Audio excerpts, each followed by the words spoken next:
J07. J07 di mana ya? Ya, Markus ya. Apa kabar Markus? Dulu tim kita satu tim ya, Markus ya. Buat bulan lebih. Sehat ya, Markus? Puji Ada Tuhan sehat Mas. beberapa sehat ya. Dan ada beberapa juga saya nama-namanya masih ingat, cuman ini ada beberapa dari wilayah Banten mungkin pindah ke DKI ya, teman-teman semua. Saya juga pernah di Banten selama 1 tahun 4 bulan. Dan saya memang banyak yang pelayanan ya tentunya. Eh, Kalau di apa orang bilang darahnya darah pelayanan. Jadi kalau netes tertulis layanan gitu. Jadi memang banyak berkecimpung di bidang pelayanan. Hanya hampir 2 tahun saya sebagai KBP di Tasikmalaya. Nah, alhamdulillah saya dipercaya untuk menjadi asisten deputi di layanan pengaduan di LDC. Bergabung dengan teman-teman semua nih di LDC ya. Jadi teman-teman sekalian di bidang pelayanan DKI, CSO, PMP, dan penata wilayah, pada hari ini tentunya kita berkesempatan untuk menyampaikan ya hal-hal terkait layanan pengaduan, dan mungkin juga nanti sharing teman-teman, kita bisa diskusi, menyampaikan masukan, saran bagaimana kita meningkatkan layanan kepada peserta menjadi lebih baik lagi. Jadi kualitas layanan yang kita tingkatkan, yang tentunya kalau kualitas itu terjaga, kita berharap adanya kepuasan pelanggan yang dirasakan oleh peserta, adanya pengalaman, adanya Halo, eh, selamat sore, Pak. ya ada Ya, yang dibantu bocor. nama lengkapnya, Pak. Oke, untuk KTP aslinya Pak Restu boleh saya lihat taruh bawah dagu. Ya, yang bocor. Bawah dagu, Pak. Lagi wawancara ya Pak Elvin. Ada tutorial ya, Pak. Ya, jadi teman-teman sekalian, dalam kita menerima pengaduan dari peserta itu merupakan satu proses ya, satu proses dalam kita mengetahui apa saja kendala-kendala yang dialami peserta. Pengaduan itu menjadi satu pola ya, satu pola yang terbentuk seperti adanya gunung es terbalik ya. Pada saat adanya satu pengaduan, satu saja pengaduan, sebetulnya berapa banyak sih peserta yang terkendala, nah itu kita tidak ketahui. Maka antisipasinya setiap adanya pengaduan, kita tindak lanjuti dengan sebaik-baiknya karena kita tidak tahu. Tadi seperti gunung es terbalik ya, gunung es bahwa berapa sih sebetulnya yang tidak mengadu. Jadi yang mengadu itu adalah satu peserta yang tidak puas, dari beberapa peserta yang tidak puas menjadi satu orang yang mengadu, yang menyampaikan keluhannya, dan kita tidak tahu berapa banyak mereka yang tidak menyampaikan keluhan tersebut. Jadi mudah-mudahan dengan kita melayani adanya aduan atau komplain dari peserta ini, kita mengantisipasi tidak membesarnya satu permasalahan yang dialami peserta. Dari beberapa kondisi, teman-teman sekalian, ada kondisi yang memang dalam penanganan pengaduan ini sistemnya atau polanya tidak terpenuhi ya. Prosesnya tidak kita penuhi. Contoh, di salah satu cabang di Jawa Barat, ada surat pengaduan, komplain dari peserta, itu didisposisi kepada Kakacap, Kakacap disposisinya kepada Wasrik ya, tidak ada tembusan kepada bidang pelayanan, sehingganya pengaduan itu tidak dilayani, tidak terselesaikan. Setelah 3 bulan baru dia sampaikan melalui salah satu petinggi DJSN ada pengaduan dari peserta yang sudah sampai ke cabang dan tidak dilanjuti selama 3 bulan.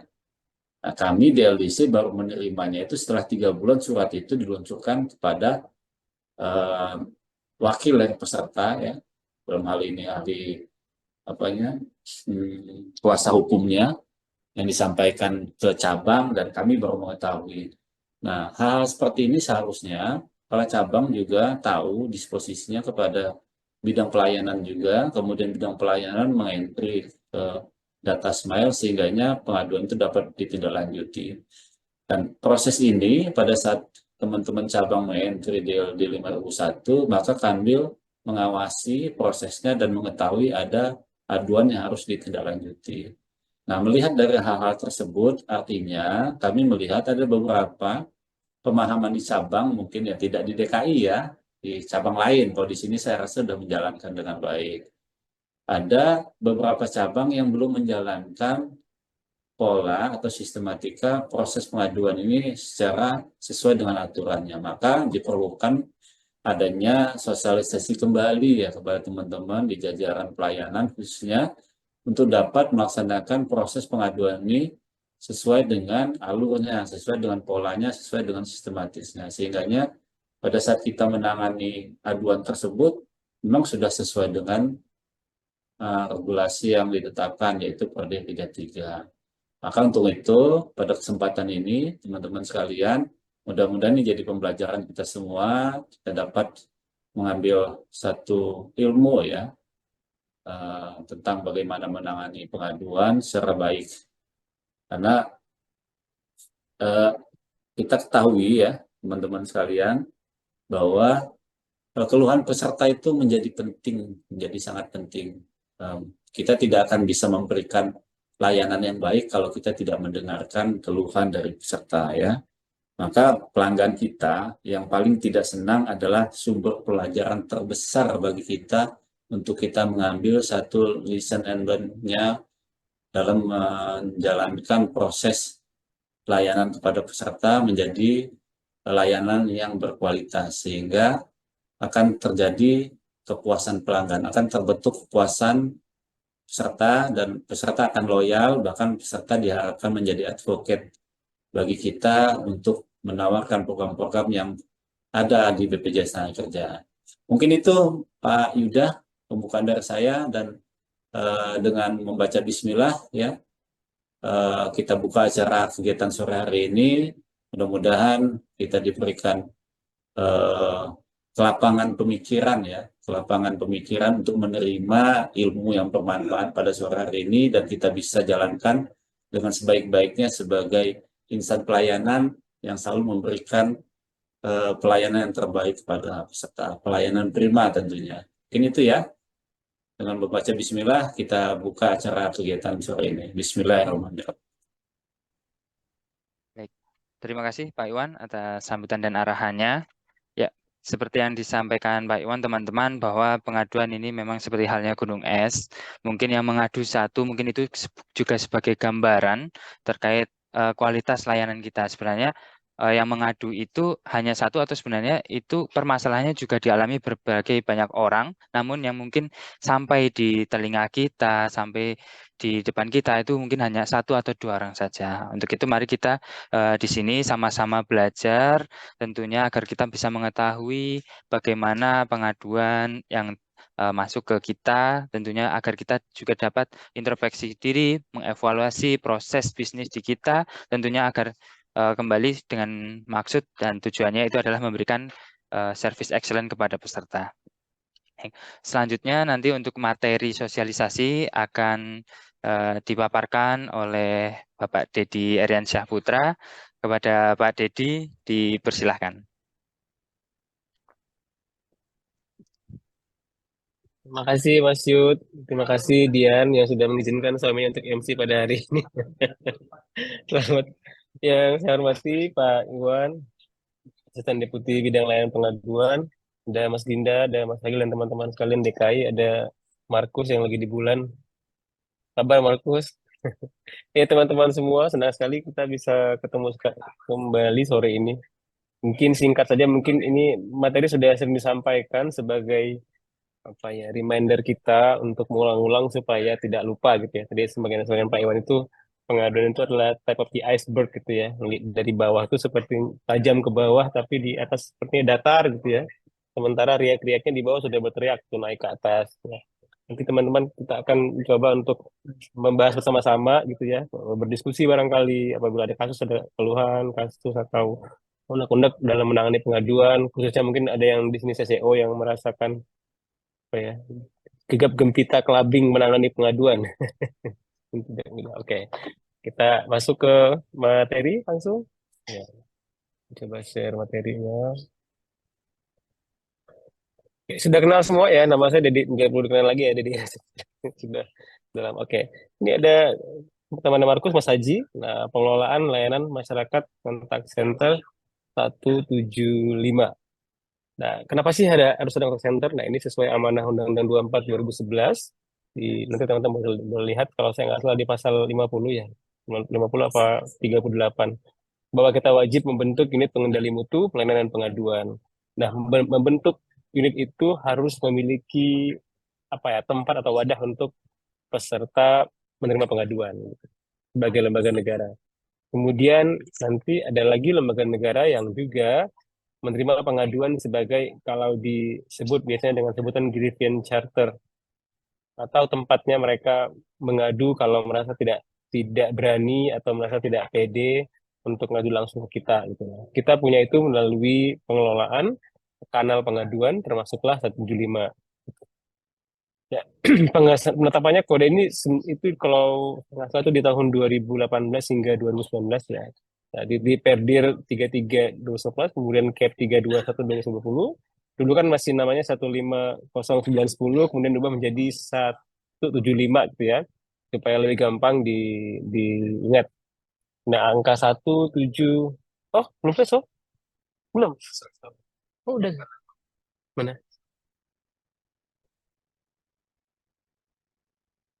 Oh oke oke, sorry sorry.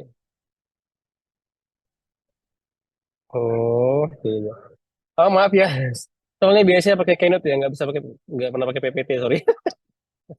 Ya, biasanya pakai Keynote ya, yang Apple. Sorry, mohon maaf. Tadi belum belum gede ya, sorry sorry. Ya jadi sorry. Jadi terbentuk karena adanya peraturan apa ya, dari untuk Kominfo ya, dirubah dari 1500910 menjadi 175, dan ada filosofinya ya, angka 1 apa, 7 apa, 5 apa, nanti mungkin Mas Lagi atau Mas Dinda saya lupa. Ini ada filosofinya, 1 apa, 7 apa, 5 apa, itu ada istilahnya. Ada backgroundnya kenapa dipilih angka 1. Kenapa sih nggak 656 gitu ya? Kenapa nggak 757? Ada itunya. Ada apa? Filosofinya. Kenapa namanya 175? Oke. Nah, ini kalau kita melihat diagram pengelolaan kontrak 175 itu cukup komprehensif ya. Yang pertama ada layanan pengaduan, kemudian ada QA, Quality Assurance, kemudian ada support dan quality assurance-nya ada untuk. Nah, kalau teman-teman mungkin yang sudah lama jadi CSO ya, udah lama ya, udah senior semua ya. Sejak tahun 2015 barangkali, dulu masih ada Mas Randy, dulu ada Mbak Sandra, ada Amel, ada Riza. Itu adalah orang-orang yang dulu di belakang gitu ya. Di belakang yang dulu masih seperti ruangan kecil. Kenapa disebut backroom? Karena dulu namanya apa ya? Ruangan itu kecil di belakang, backroom di belakang gitu ya. Dari step-step kecil itu sekarang menjadi besar, besar, besar sehingga menjadilah 175. Kalau kita ingat dulu tuh ini ya, masih suka dukanya menjadi apa ya, pengelola kualitasnya cukup kecil sekali gitu ya, belum belum apa ya, belum memiliki cakupan pengelolaan yang cukup bagus untuk sekarang.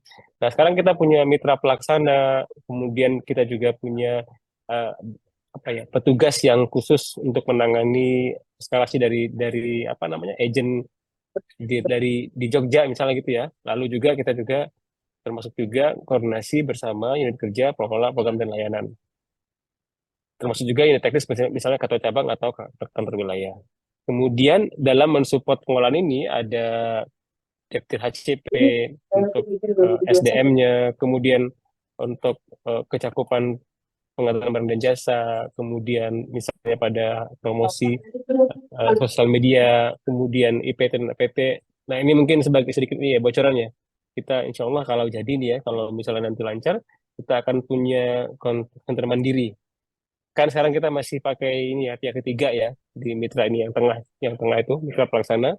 Nanti ke depan kita akan mengolah sendiri. Kalau kalau lancar, insya Allah mudah-mudahan. Nah, kita dan ke depan nanti mungkin kita sudah bisa punya karyawan organik yang khusus mengelola kotak-kotak center, dan karirnya, kemudian karir path-nya juga lebih jelas ya, tidak hanya nanti di apa ya, excuse me, ada suara siapa ya, ada yang belum mati mikrofon. Sama terus lagi terus di sini ya. Oke, satu. Di suaranya kedengaran ada yang belum matiin mikrofon ya? Maaf, ini siapa yang belum matiin mikrofon? Suaranya kedengaran. Oke, jadi nanti kita sudah mungkin kalau nanti lancar ya, udah sesuai dengan roadmap kita akan punya pengolahan kontraktor mandiri, jadi dari agennya itu juga organik, sama seperti sekarang yang dimiliki oleh pajak, kemudian BCA walaupun partly ya, mandiri juga sebagian, sehingga nanti tarifnya lebih jelas gitu ya.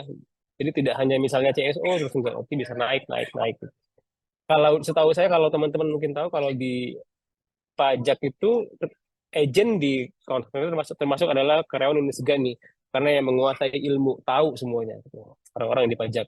Kenapa saya tahu? Karena teman saya adalah agent di pajak, dan sedikit bocoran, teman saya itu level terlepetnya cukup baik sekali gitu ya. Dibanding misalnya apa namanya agent yang sekarang misalnya kita punya. Oke. Kemudian ini adalah jam kerja. Jam kerja, call, email, Facebook, Twitter, Instagram, WhatsApp, website ini akan dibaca ya.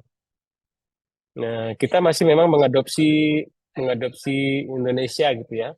Senin sampai Minggu kita masih menerima telepon.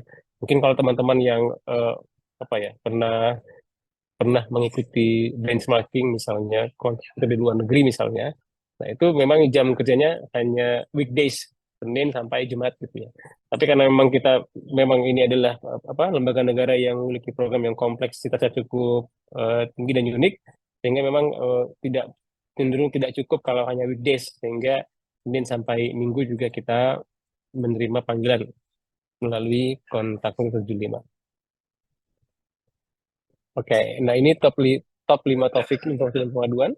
Ada klaim JHT, komunikasi data, PPU, dan sebagainya. Teman silakan baca angka-angkanya. Tapi yang pengen kita sampaikan adalah bahwa sebenarnya tugas di kantor pusat lumayan berat sebenarnya ya. Kalau angkanya kan bicara angka ini kan hanya angka, ya udah angka gitu ya. Angka ini sebenarnya kalau kita baca lebih jeli lagi, harusnya sebenarnya ini adalah pengaduan yang berulang-ulang gitu ya. Berulang terus-menerus. Bayangkan prosedur klaim JHT sejak berdiri jam sostek, kemudian Astek, jam sostek, Krisna Kerjaan, apalagi ya, sekarang masih itu namanya ya, jam sostek gitu ya. Tetapi pertanyaan mengenai prosedur klaim JHT masih tinggi. Artinya sebenarnya literasi masyarakat gitu ya masih belum memahami gitu ya, kalau kita boleh bilang. Nah, di kantor pusat beban pekerjaannya lebih berat. Kenapa? Karena kita harus mencari root cause-nya. Kemudian root cause itu di apa ya? Root cause itu diterjemahkan ke dalam apa, kajian. Kajian diterjemahkan ke dalam apa ya? Koordinasi. Koordinasi itu membutuhkan rapat. Nah, nanti di meeting itu ada argumentasi, setuju nggak setuju. Kemudian kadang-kadang apa ya? Hindar menghindar gitu ya polemiknya. Sehingga memang pengulangan itu masih terjadi gitu ya. Nah, mungkin tantangannya adalah dalam menangani pengaduan, bukan hanya di cabang, tapi di Kapu juga adalah apa ya, tantangan itu adalah bagaimana supaya root cause ini bisa ditemukan dan dihentikan gitu, sehingga turun semua. Katakanlah misalnya gagal proses biometrik atau apa nih, konfirmasi data gitu ya, kenapa masih tinggi misalnya, nomor peserta kenapa masih tinggi, ada apa gitu ya. Even nomor saja masih tinggi gitu. Nah, kita mungkin di kantor pusat bebannya masih masih harus mencari root cause-nya apa gitu, sehingga nanti turun gitu ya. Kalau sudah root cause-nya ini ditemukan, angka ini pasti akan turun karena kita dapat menemukan penyebabnya, dan pasti kalau sudah temu penyebab, kita akan menemukan solusinya. Kalau ketemu solusi, artinya peserta yang nelpon itu sudah nggak itu lagi isunya gitu ya, isu yang lain. Sehingga nanti kita punya impian dulu waktu, oh sekarang Mas Rizky sudah pindah di informasi dulu, kita punya impian bahwa Saud Gilma itu bukan hanya menangani pengaduan, tetapi menjadi branding gitu ya, branding image lembaga seperti lembaga lainnya seperti Mandiri. Mungkin yang paling kena itu BCA gitu ya. BCA itu sekarang sudah menjadi branding itunya, contact centernya.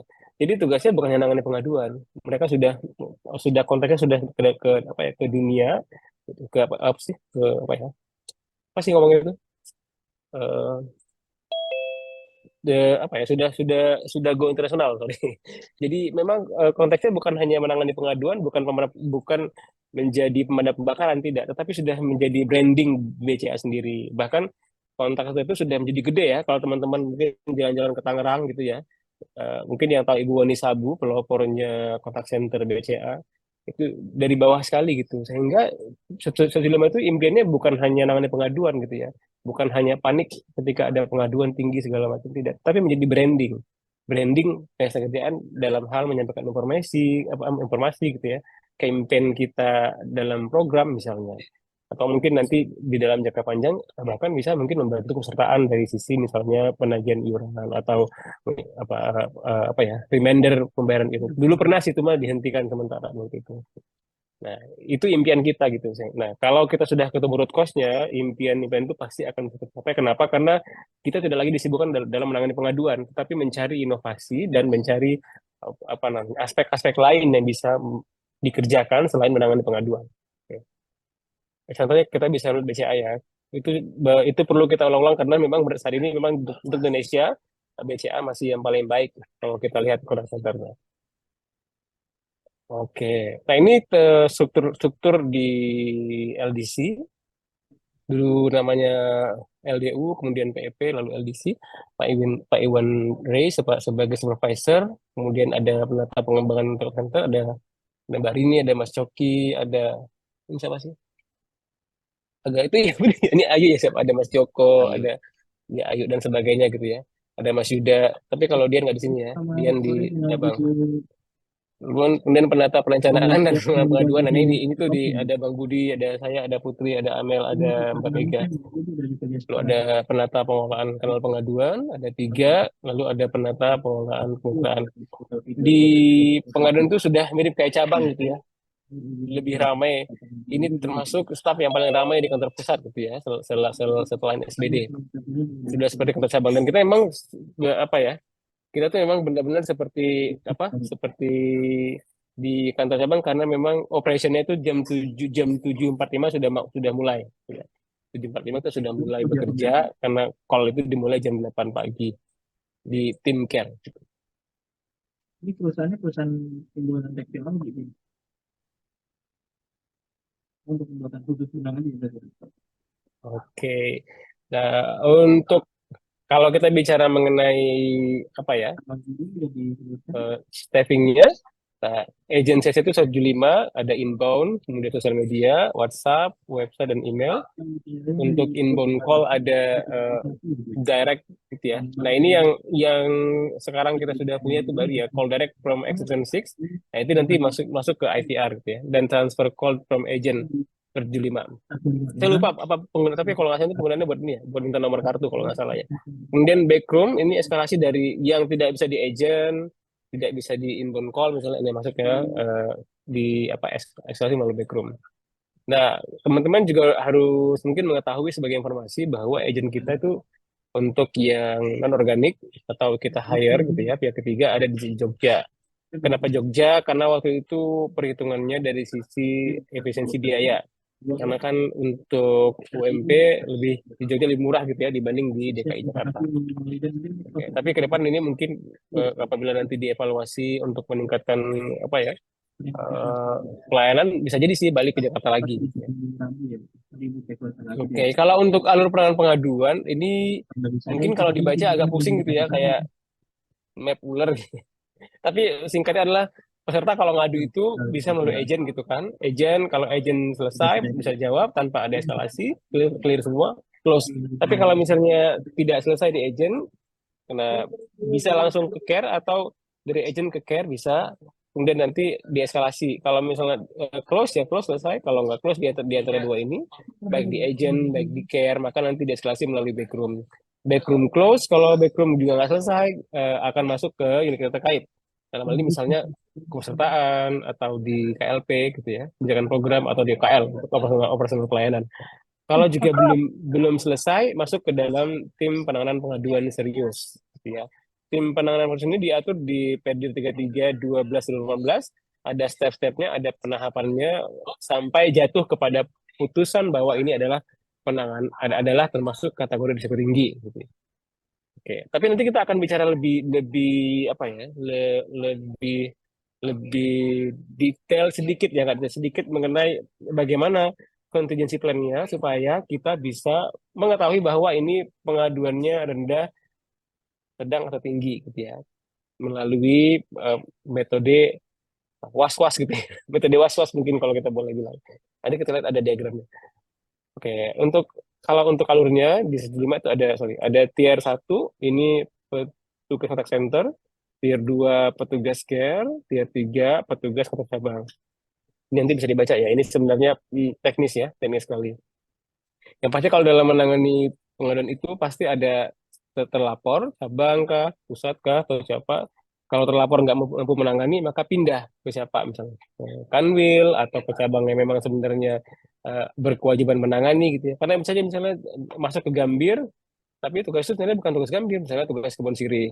Nah, Gambir berhak mengeskalasi kepada Kebon Sirih. Tadi yang disampaikan Pak Iwan juga teman-teman jangan lupa untuk ingat bahwa setiap pengaduan masuk wajib di-enter di LD 501 itu ya. Itu penting sekali sebagai bank data kita dan sebagai apa ya, antisipasi kalau ada apa-apa, teman-teman tidak kena gitu ya. Oh sudah kok, sudah saya enter ke sistem gitu. Karena kalau ada beberapa kasus yang pengaduan nggak di-enter di sistem, tiba-tiba sudah tinggi jadinya kasusnya gitu. Sementara kita tidak punya database nyatetnya. Padahal di Smile udah disediain gitu kan untuk entry pengaduan kalau ada pengaduan masuk. Tidak perlu khawatir, yang dihitung itu bukan jumlah itu ya, yang dihitung bukan jumlah pengaduan, yang dihitung adalah bagaimana ketepatan penyelesaian dan SLA-nya. Jadi yang dihitung, jadi takut nih nanti nggak usah diisi kan, nanti semakin tinggi pengaduannya di cabang harusnya 20, yaudah bikin 5 aja. Yang 5 tidak usah dicatat, nggak boleh. Karena yang dihitung itu bukan jumlahnya gitu ya. Justru kalau bebannya semakin banyak, kemudian SLA-nya bagus, kemudian penjelasannya oke, artinya penghargaannya juga akan lebih baik gitu ya. Berarti mampu menangani pengaduan dengan sempurna. Oke, kalau SLA kita ini memang dulu masih berpatok pada 5 hari, kemudian kita waktu itu belajar ternyata ada Undang-Undang 25 tahun 2009 yang memudahkan kita dalam menangani pengaduan. Lebih longgar gitu ya. 5 hari itu respon sesuai Undang-Undang 24 2011, kemudian 30 hari, 60 hari, 14 hari adalah peraturan yang diatur di Undang-Undang 25 tahun 2009 tentang pelayanan publik. Bahkan di Undang-Undang 25 itu kita bisa menolak pengaduan. Jadi ada ya. Jadi sebenarnya keadilan terhadap penanganan. Jadi nggak gini ya, jangan sampai dikatakan semua demi peserta. Enggak juga gitu ya. Peserta mendapatkan haknya supaya puas gitu ya. Journey-nya menyenangkan gitu ya. Baik dalam melakukan pengaduan, ditangani, journey menyenangkan. Tapi jangan lupa orang yang menangani pengaduan juga harus bahagia, harus happy, harus senang gitu ya. Karena kalau nggak bahagia nanti tidak selesai pengaduannya. Gitu. Nah, Undang-Undang 25 itu membantu sekali. Jadi sebenarnya diatur pengaduan mana yang masuk ke kategori dapat diterima, mana yang dapat ditolak, mana yang nggak layak gitu. Sesungguhnya kita sebagai lembaga negara boleh nolak pengaduan, boleh nggak? Boleh. Silakan dibaca Undang-Undang 25. Kalau nggak salah dari pasal 40 sampai 60 kalau nggak salah ya. Nanti kita bisa baca sendiri literasinya di download, bahwa sebagai lembaga negara boleh menolak pengaduan apabila unsur-unsur pengaduannya nggak terpenuhi. Dan lembaga yang berani melakukan itu saat ini hanya ombudsman masih. Padahal kita boleh, kita diatur itu boleh. Karena kita sebagai lembaga negara gitu ya, dan juga kita punya kekuatan hukum yang tetap, dan kita boleh juga pakai itu sebenarnya kalau kita mau. Nah itu bisa kita aturkan. Ini juga kita lagi ngerubah perdir kita, mana-mana yang bolong-bolong, gap-gap mana yang membantu kita dan juga meningkatkan service ekonomi peserta, kita penuhi di perubahan perdir nanti. Oke. Termasuk kewajiban kita untuk kewajiban peserta untuk melengkapi berkas kekurangan 30 hari dan hak kita untuk membatalkan pengaduannya kalau dalam kurun waktu 30 hari itu dokumen yang kita minta nggak dipenuhi. Kalau dulu enggak kan, sampai setahun, 2 tahun, selagi dia masih ngomel, masih sibuk, masih ngomel dimanapun, tetap kita layani. Sesungguhnya sebenarnya tidak, udah 30 hari kalau nggak lengkap, gugur. Silakan lapor lagi, pakai tiket yang baru. Berani nggak? Berani. Kenapa? Ada undang-undangnya. Ada Undang-Undang 25 2009. Gitu. Oke? Nah ini setiap tahun kita ikut perlombaan. Alhamdulillah kalau ini mungkin menyebutnya itu adalah self assessment. Sebagus mana sih kita gitu. kita dalam menangani kontak center sebaik apa sih gitu. Nah, itu diuji melalui kontes ini, The Best Contact Center Indonesia 2023. Tahun lalu kita The Best Contact Center untuk manajer itu Pak Rifkila Mas Eki Platinum, luar biasa sebagai ASDEP. Beliau itu berhasil pertama kali masuk sebagai apa namanya manajer di Platinum. Nah, itu penghargaan yang cukup luar biasa dan kita cukup bangga sekali dari ASDEP di pengaduan berhasil mendapatkan penghargaan platinum dan itu sangat langka ya. Kalau menurut saya, kalau saya pribadi bilangnya langka karena tidak semua bisa barangkali gitu ya. Tapi namanya nyoba nggak apa-apa gitu ya. Nah, untuk menguji kemampuan kita mengasah. Lalu the best digital media kita gold, the best quality team kita silver, the best employee engagement silver, the best people development silver, the best contact center operation bronze. Oh, sebentar, sorry.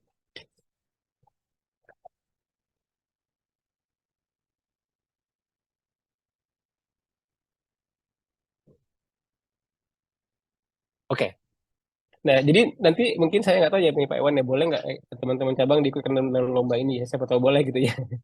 Ya, sebagai apa ya, sebagai dan memang sebenarnya memang ini juga alhamdulillah masuk ke masalah ini ya, special exposure ya untuk apa namanya kepentingan KPI dan grade ya. Oke. Nah, ini ada Markus, ada Vira, ada Aji. Ini orang-orang yang sekarang selalu muncul di PPT pengaduan. Pelangganmu yang paling tidak senang adalah sumber pelajaran terbesar bagimu, kata Bill Gates. Ini Bill Gates, Mas Dinda. Sebentar saya coba itu ya. Saya coba tadi itu sebentar sedikit ini yang eh, ini. Nah, eh,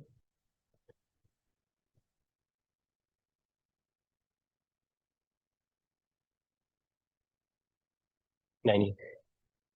Dalam mengelola risiko pengaduan, kita harus kelihatan ya, kelihatan ya. Oke, dalam mengelola risiko pengaduan, kita harus kalau ada dua sih, ada tiga ya, rendah, sedang, tinggi, gitu ya. Rendah, sedang, tinggi. Nah, tiga ini kalau berdasarkan peraturan peraturan yang masih ada gitu ya, Undang-Undang sorry, Pedir 33/12/18 yang mengatur risiko itu kita. Yang menerima pengaduan adalah yang berkuasa atur risiko. Makanya dibutuhkan kompetensi untuk memahami risiko gitu ya. Rendah, sedang, tinggi. Kalau setiap pengaduan itu masuk kita anggap rendah semua, boleh nggak? Boleh-boleh aja. Kenapa? Karena kalau pengaduan itu kita anggap rendah, sepanjang tidak lewat dari SLA, sepanjang kita cepat menangani, maka potensinya rendah risikonya, nggak akan tinggi. Karena kita sigap menangani, gitu ya.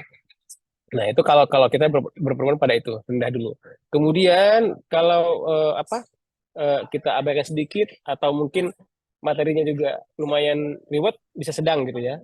Nah, santai kita menangani gitu ya. Atau setelah itu mungkin apa namanya? Materinya atau orangnya, pelapornya cenderung tinggi. Katakanlah misalnya mention presiden atau masuk ke Komnas HAM misalnya, atau masuk ke sisi hukum misalnya. Itu kan tinggi ya, langsung ketahuan nih. Tapi sebenarnya kalau kita memahami sebagai orang yang menangani pengaduan, kalau kita sudah apa ya, membranding diri sebagai orang yang apa ya, em, mengerti bahwa ini penting diselesaikan dengan cepat, maka setiap ada pengaduan itu kita selalu berpaku pada ini akan berpotensi kepada tinggi, sehingga kita langsung itu apa stepnya langsung cepat. Ini nggak boleh masuk ke sedang, nggak boleh. Tetap harus direndah gitu. Kalau masuk ke sedang ya sudah bablas apa boleh buat terjadi gitu ya.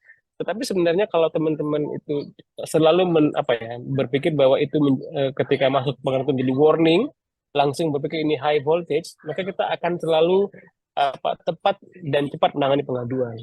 Terlepas bagaimanapun cara kita responnya, misalnya butuh koordinasi atau butuh apa namanya kajian lagi, tapi kita sudah segera menangani. Sehingga kita kalau antara dua ya, kita kalau kita mau malas-malasan boleh aja, masih 5 hari kok, 60 hari nggak apa-apa dong.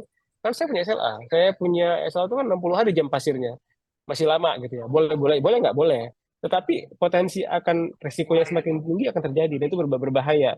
Tapi kalau kita selalu berpegang bahwa setiap pengaduan itu adalah high voltage, maka kita akan langsung naik gitu ya, mapnya itu langsung ke tinggi. Pemikiran kita gitu ya, sehingga kita akan selalu apa ya berpikir untuk segera menangani sehingga potensi risikonya akan tetap rendah gitu, nggak akan tinggi. Walaupun memang sebenarnya dari materinya, dari perihalnya, dari orang yang ngadu tinggi misalnya begitu. Itu sebenarnya yang perlu dipahami oleh teman-teman dalam mengelola risiko. Nanti mungkin di perubahan PDD ke depan kita akan lebih apa ya definite apa ya mengelola risikonya melalui melalui apa pelapor siapa, materinya apa, atau dia ngebawa siapa. Itu nanti mungkin lebih clear. Karena sekarang itu risiko itu adalah sifatnya ini ya, sifatnya itu liar, tidak absurd ya, liar. Liar artinya bahwa kita sebagai yang mengelola risiko harus tahu nih, harus punya sikap yang sigap dalam mengelola risiko tuh harus tahu gitu ya. Kalau nanti di perubahan itu nanti kita lebih lebih ada apa ya, ada listnya. Oh ini sedang, rendah, tinggi supaya lebih mudah gitu ya, supaya tidak lagi mereka-reka ini rendah, sedang atau tinggi. Oke. Mungkin kurang lebih itu yang bisa disampaikan hari ini. Saya cukup kalau ada pertanyaan. Terima kasih. Assalamualaikum warahmatullahi wabarakatuh. Waalaikumsalam warahmatullahi wabarakatuh. Terima kasih Bang Deddy atas materi yang disampaikan. Ya, seperti yang disampaikan Mas Deddy tadi, teman-teman. Jadi di sini kita pengenalan mengenai bagaimana proses layanan pengaduan ataupun kontak center di BPJS Ketenagakerjaan itu tersendiri. Secara ringkas, sebenarnya untuk layanan pengaduan di BPJS Ketenagakerjaan untuk saat ini seperti kontak center itu kita masih bekerja sama dengan pihak ketiga, artinya pengelolaannya dibagi. Jadi kalau teman-teman mungkin pernah menghubungi 175 itu bisa dibedakan tadi dari semua aktif kanalnya ya, seperti email, Twitter, WA, call. Nah, itu dikelola oleh pihak ketiga. Namun seperti kayak call itu juga terbagi. Makanya tadi mungkin dari slide yang tadi disampaikan ada apa sih agent 175, ada care center, ada backroom. Jadi secara proses sebenarnya kalau teman-teman peserta menghubungi ke, misal kita bicara tentang call, nah ketika menghubungi ke 175, peserta itu bisa terhubung ke agent 175 atau ke care center. Agent 175 ini yang pihak ketiga yang dikelola oleh PT Jasnita. Care Center itu dari teman-teman layanan pengaduan di kantor pusat yang juga menerima panggilan atau permintaan layanan ataupun permintaan layanan pengaduan dari peserta.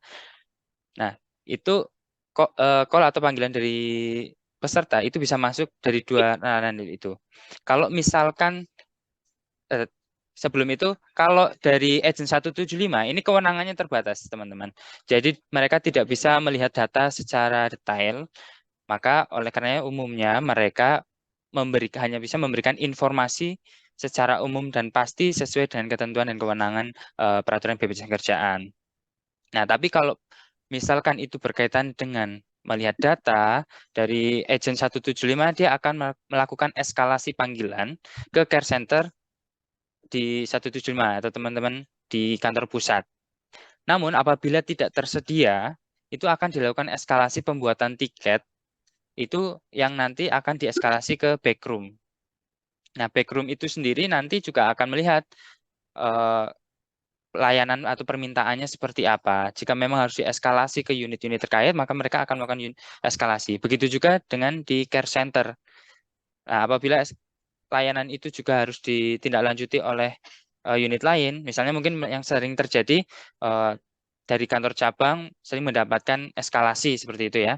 Eskalasi itu baik dari mungkin dari backroom ataupun dari petugas care center. Nah, dalam layanan pengaduan atau permintaan layanan informasi yang menjadi kata kunci pentingnya adalah perekaman atau pencatatan ya teman-teman. Baik itu di kantor pusat maupun layanan-layanan pengaduan atau permintaan informasi di kantor cabang. Karena apa? Semangatnya adalah untuk kita introspeksi atau perbaikan kualitas layanan. Jadi usahakan selalu dicatat dan pencatatan itu harus baik dan benar agar unit-unit terkait yang membutuhkan data-data pencatatan itu dapat merumuskan kemudian membuat kebijakan secara terarah dan tepat. Kalau misalkan kita kadang tidak pernah melakukan pencatatan, kita tidak tahu sebenarnya apa yang terjadi di lapangan, apa yang sebenarnya dibutuhkan oleh peserta. Apalagi kalau misalnya pengkategoriannya tidak sesuai, maka bisa jadi sebenarnya tujuan peserta atau kebutuhan peserta A, tetapi karena melihat Betul. data Tadi Mbak perekaman Risti, ataupun Anda pencatatan, mau nanya apa ternyata, gimana, Mbak? mohon maaf Mas Ginda. Oh enggak ya, lanjut Mas Yun. Kira Oh, tadi mau nanya Mbak Risti. oh, ya.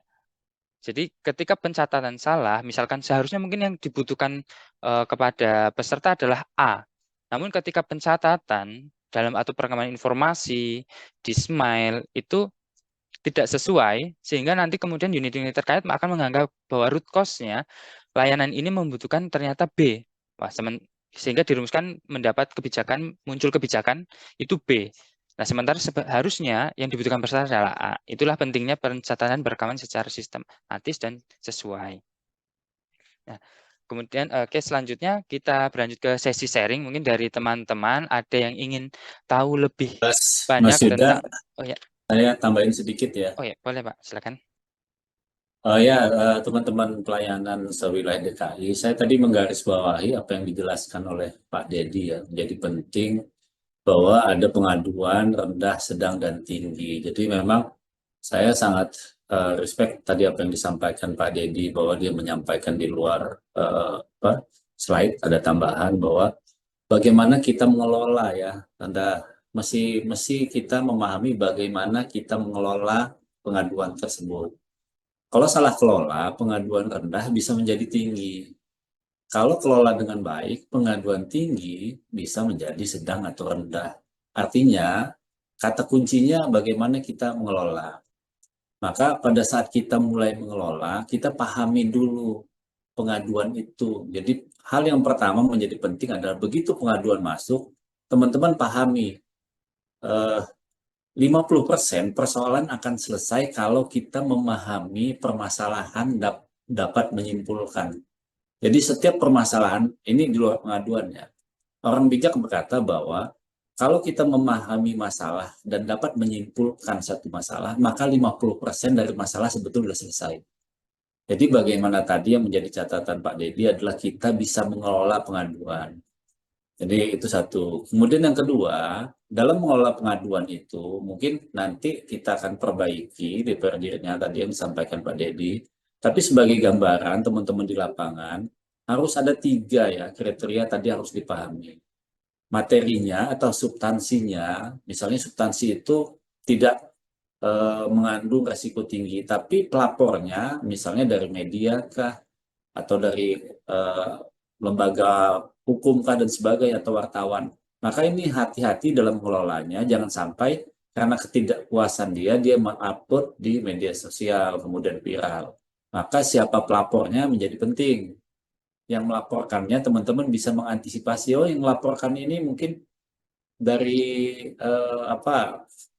lembaga hukum tertentu di wilayah teman-teman. Nah ini teman-teman harus mengelola dengan baik. Atau yang menerima laporan tadi yang disampaikan Pak Dedi, mungkin dari Dewa, dari kementerian, dari Sesnek dan sebagainya. Walaupun materinya tidak begitu penting, maka yang menerima laporan tadi adalah lembaga misalnya yang terkait dengan kita ya, maka pengaduan ini akan berisiko menjadi tinggi. Maka kembali lagi adalah bagaimana teman-teman bisa mengelola pengaduan tersebut. Kuncinya adalah mengelola dengan baik pengaduan yang masuk ya. Nah, dari kunci tersebut yang perlu dipahami adalah teman-teman pahami dulu substansi pengaduannya.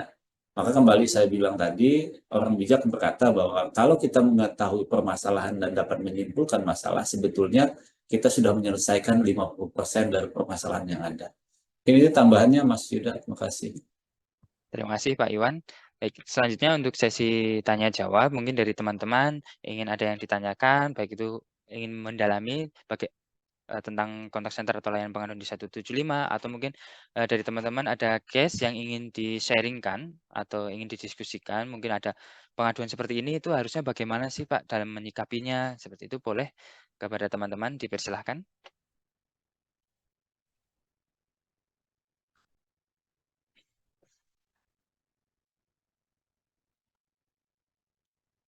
Boleh dari siapa saja, barangkali ada yang ingin tahu lebih banyak tentang layanan digital dan customer care di LDC ini, layanan pengaduan. Mungkin Mas Pandu atau siapa, silahkan.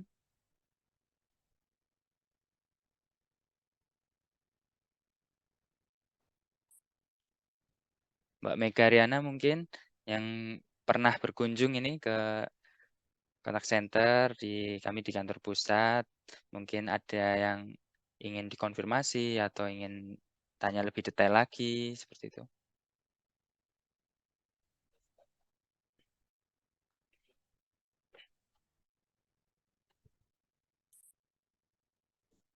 Mungkin Bang Yuda. Boleh, Mas Iya. Markus. Ya, ini mantan dulu dari kontak center. Mungkin mau berbagi sharing juga boleh, Mas. Mas Markus, Enggak, dipersilakan. ya selamat pagi Pak yang terhormat Pak Iwan, teman-teman semua, dan teman-teman dari LDC yang sudah hadir di sini. Sebenarnya saya ingin update aja sih Mas Yuda terkait dengan terakhir kan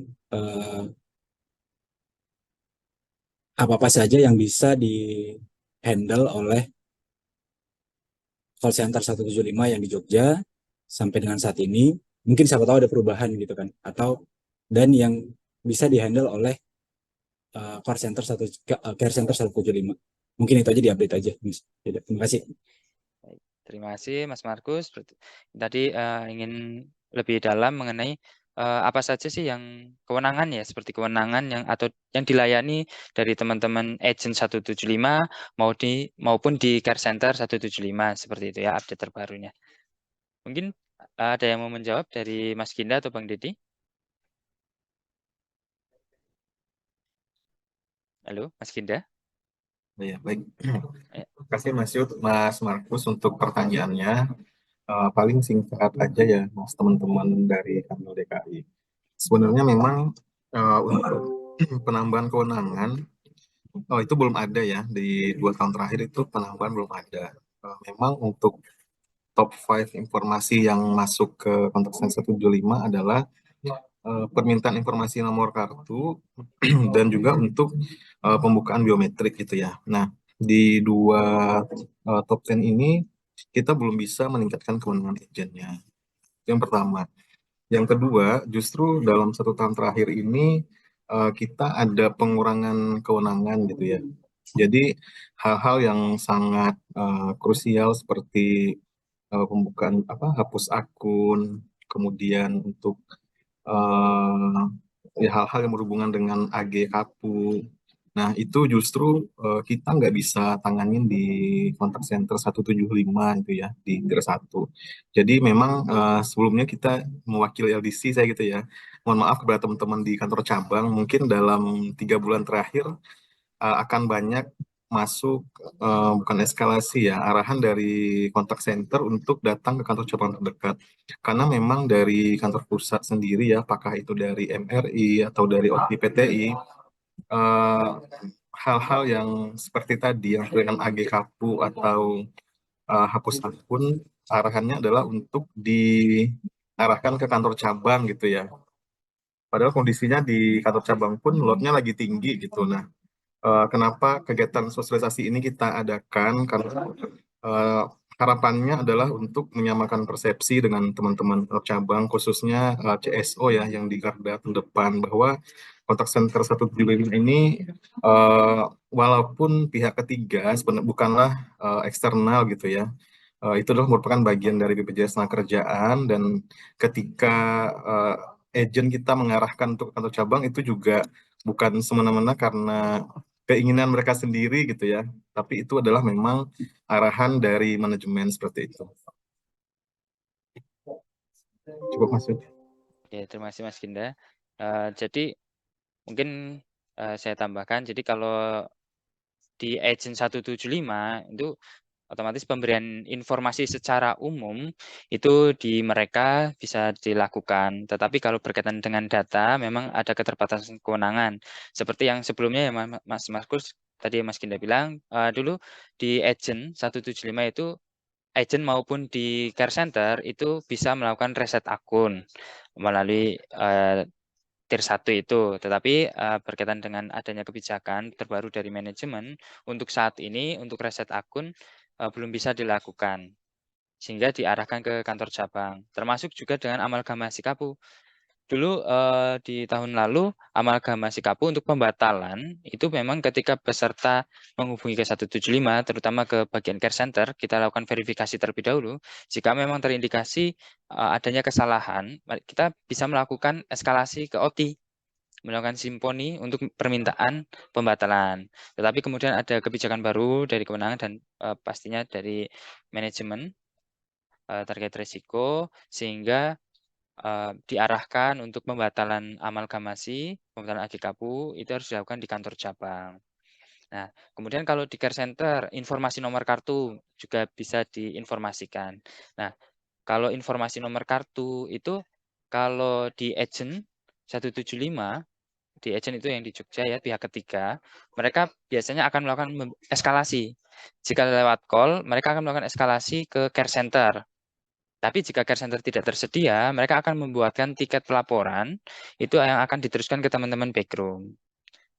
Nah, kalau di care center, informasi nomor kartu bisa diberikan, hanya saja kita mempunyai kewenangan ya, kita mandatorinya seperti robot gitu ya, kalau kata pengeragil. Jadi, kalau mendekati secara mandatori pertanyaan itu sudah terjawab, dan mengindikasikan memang milik peserta dan yang menghubungi di 175 adalah peserta, maka informasi nomor kartu bisa kita informasikan. Namun ada beberapa case memang ketika dalam permintaan layanan informasi nomor kartu itu tidak bisa kita berikan karena mungkin hasil verifikasinya tidak sesuai. Sehingga untuk itu kadang kita arahkan ke kantor cabang terdekat agar diverifikasi lebih lanjut kedalaman kebenaran data dan kebenaran pesertanya. Semangatnya satu, memberikan layanan kepada peserta secara excellent, kemudian sebagai keamanan data juga, lalu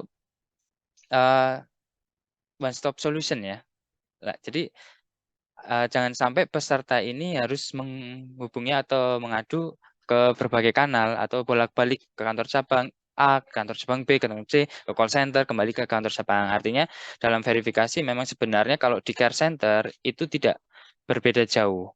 Cuma kelebihannya kalau teman-teman di kantor cabang ketika melayani peserta kan bisa tatap muka langsung, bisa memastikan ini orangnya atau bukan. Sehingga tinggal memastikan kebenaran datanya. Nah, tapi kalau di call center, care center, baik itu di backroom ataupun di care center itu kita harus memastikan dua hal, bahwa yang menghubungi atau yang melakukan permintaan benar orangnya atau bukan, dan kemudian memastikan bahwa datanya ini sesuai atau tidak. Itu sih. Jadi kewenangannya kurang lebih itu, Mas Markus. Mungkin ada lagi yang belum jelas, Mas Markus atau teman-teman yang lain boleh, silakan. Atau ada yang ingin ditanggapi? Terima kasih, Mas. Sudah cukup. Siap. Baik, yang lainnya mungkin silahkan. Izin saya bertanya. Boleh dengan Mas siapa? Silakan dari cabang. Saya Sufyan dari cabang Cilincing. Boleh, silakan Mas. Nah, izin Pak, ini mau tanya aja sih karena masih ada beberapa yang masuk ke kantor cabang. Untuk berapa orang sih agent yang kita punya atau kontak center kita? Gitu. Karena masih banyak banget yang ke kantor cabang menyampaikan cukup sulit nih terhubung ke call center 175. Ya, dan juga ketika sudah terhubung atau bahkan belum terhubung itu cukup menghabiskan pulsa. Apakah itu tidak bisa digratiskan? Itu aja sih. Baik. Untuk agent itu di seluruh kanal ya Mas, baik Twitter, call itu kurang lebih ada di 80 ya. Bang Ragil, konfirmasi. 88 Mas Yuda. 88. Nah, Mas Yuda mungkin masih di mute Mas. Itu menangani berbagai kanal baik Twitter, kemudian WhatsApp itu. Kemudian kalau di care center yang inbound call ya Mas, itu ada berapa nih kita?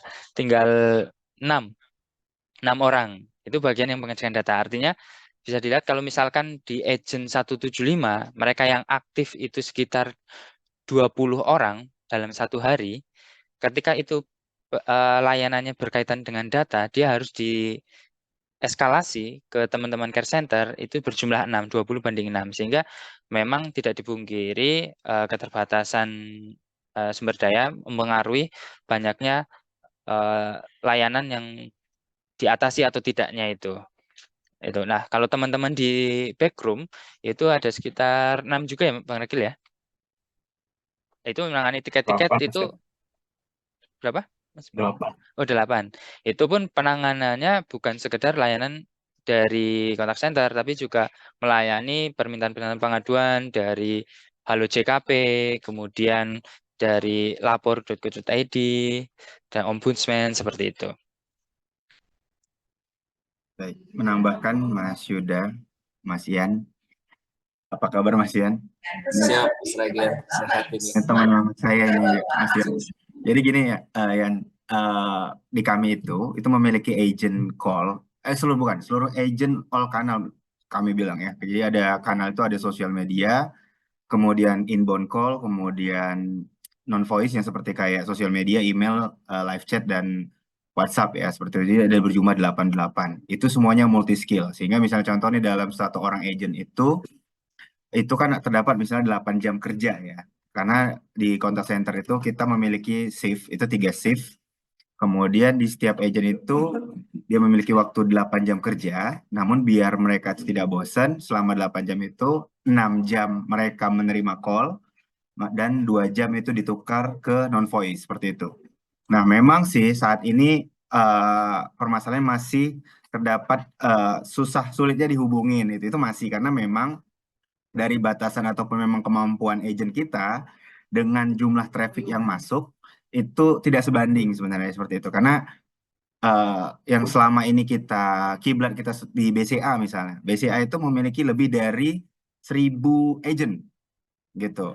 Dan kita hanya masih di 88. Ini mungkin memang PR juga dan catatan, tapi saat ini kita juga sudah mengembangkan untuk kanal non-voice seperti misalnya live chat, WhatsApp, email, kemudian sosial media itu semua bisa menerima pengaduan dengan DM ya kalau nggak salah di sana. Untuk masalah gratis ini. Nah, masalah ini kan masalah biaya ya, biaya telepon itu saat ini kita sudah pernah mengajukan, tapi memang karena memang sekali lagi keterbatasan dari sisi biaya, karena memang harus biaya yang kita tanggung itu cukup besar, dan memang secara aturan juga kita sudah mengajukan ke Kominfo pada saat dulu pernah mengajukan untuk minta layanan gratis seperti kayak misalnya apa namanya PLN ataupun pemadam kebakaran dan lain-lain, itu memang tidak di-approve nih sama Kominfo karena kita ya memang harus berbayar seperti itu, sehingga memang berat memang bagi kita untuk masih melaksanakan layanan gratis. Namun kita sudah menempatkan ataupun inovasi dari kita sendiri itu sudah ada layanan namanya apa namanya layanan VoIP ya. Berarti tapi hanya terbatas di peserta kita yang termasuk dalam kategori program pekerja migran Indonesia. Nah, di peserta yang khusus PMI, mereka bisa melakukan telepon gratis, ya, sebenarnya tidak gratis, tapi memakan pakai data mereka dengan menggunakan aplikasi JMO. Tapi hanya untuk peserta yang memang terdaftar sebagai peserta PMI, gitu.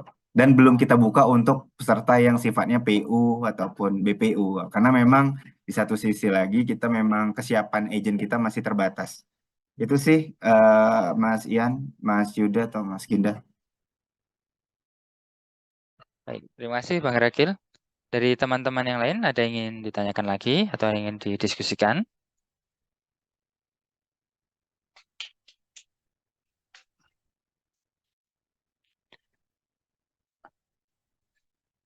Baik, Mas, sedikit nyambung, Mas. boleh silakan. Recording stopped. Oke, sedikit nyambung aja sih karena tadi sudah cukup jelas sih sama Mas Ragil. Tapi memang kita di cabang ini selalu dibanding-bandingkan terus gitu ya. Di ini ya kalau saya nelfon ke Mandiri, BCA gitu ya, sangat cepat gitu dan sebagainya. Ke kita nih agak cukup lama gitu. Nah ini saya sih belum dengar solusi apa ya yang saat ininya gitu ya. Atau mungkin kedepannya untuk yang terutama yang PU ya Mas Ragil, apa namanya kayak yang tadi Mas Ragil sampaikan tuh udah cukup membantu untuk yang PMI, tapi sayangnya kita lebih banyak interaksi nih yang PU, gitu, yang masih banyak banget kendala dan lain sebagainya.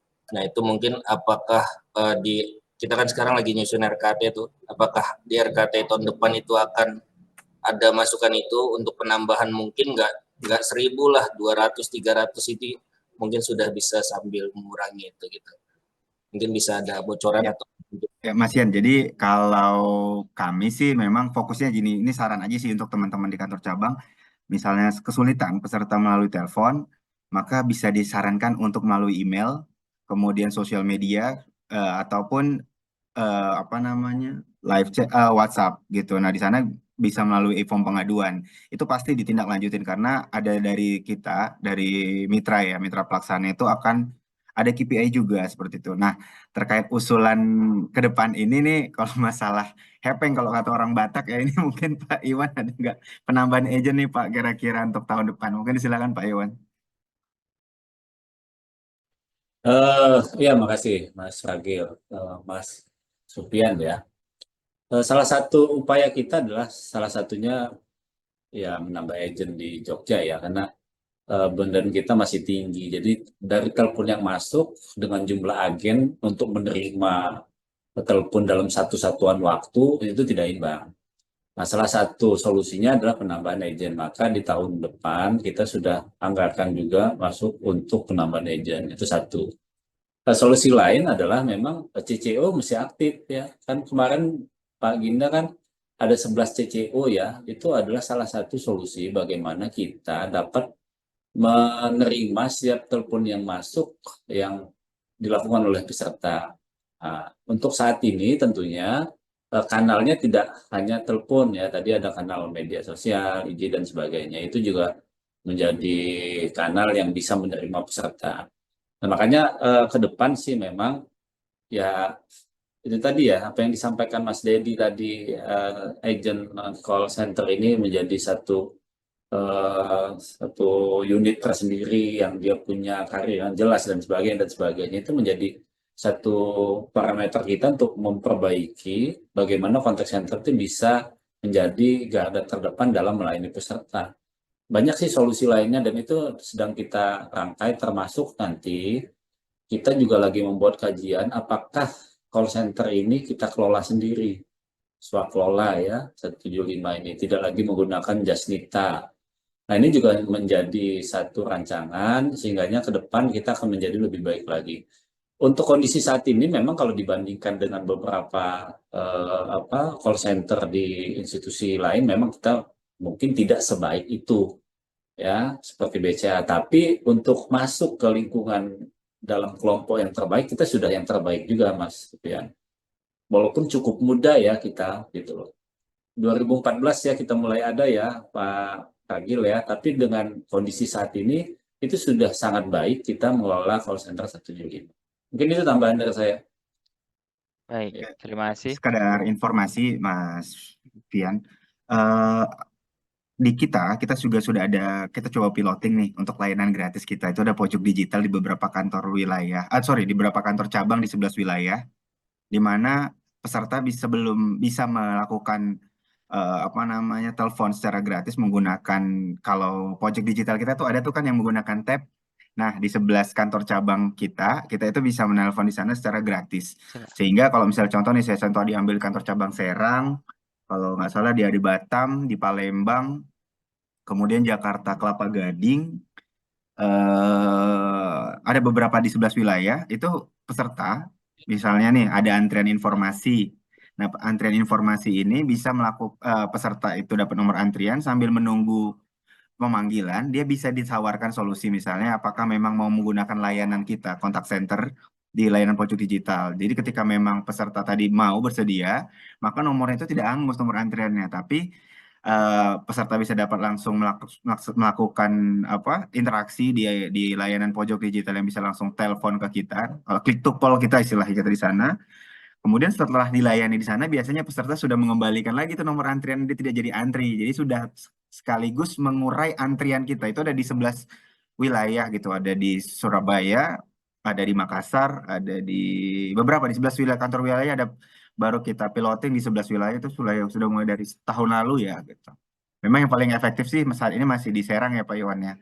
Iya, Itu dan sebetulnya. tambahan juga Mas Fian dan teman-teman sekalian, kan kita berbeda ya dengan bank ya. Kalau bank itu permasalahannya ya 1, 2, 3, 4, 5 ya terpetakan. Kalau kita kan sampai nanti ya sampai hal-hal iuran kah, kadang iuran tahun 81 sampai 95 yang nggak ada kah, kemudian selisih ya saldo dan sebagainya. Ini spesifik sekali dan ini memang harus kita pilah ya. Nanti juga kita akan kembangkan AI bagaimana nanti virtual layanan virtual di cabang, bagaimana nanti hal-hal seperti tadi cuma mau nanya informasi bisa dilayani secara virtual. Nah, itu ke depan memang akan kita kembangkan ya. Supaya kita berdoa lah, kita akan jadi lebih baik lagi. Dan itu kan dalam proses bertahap kita kembangkan bagaimana layanan customer care ini menjadi ke depan menjadi menjadi yang terdepan ya dalam memberikan layanan. Dan perlu catatan kembali lagi saya bilang tadi bahwa kita berbeda dengan bank ya. Kalau bank substansinya nggak sebanyak kita, keluhannya juga nggak akan sedetil substansinya sebanyak sedalam kita ya. Itu yang berbedanya kita dengan bank. Jadi penanganan pengaduannya juga tidak serumit kita, jadi akan lebih mudah gitu. Kalau bank paling apa sih? Ya mungkin dia bukunya, ATM-nya tertelan, dia ganti kartu. Bahkan sekarang ganti kartu bisa di ATM ya. Ganti ATM bisa di mesin.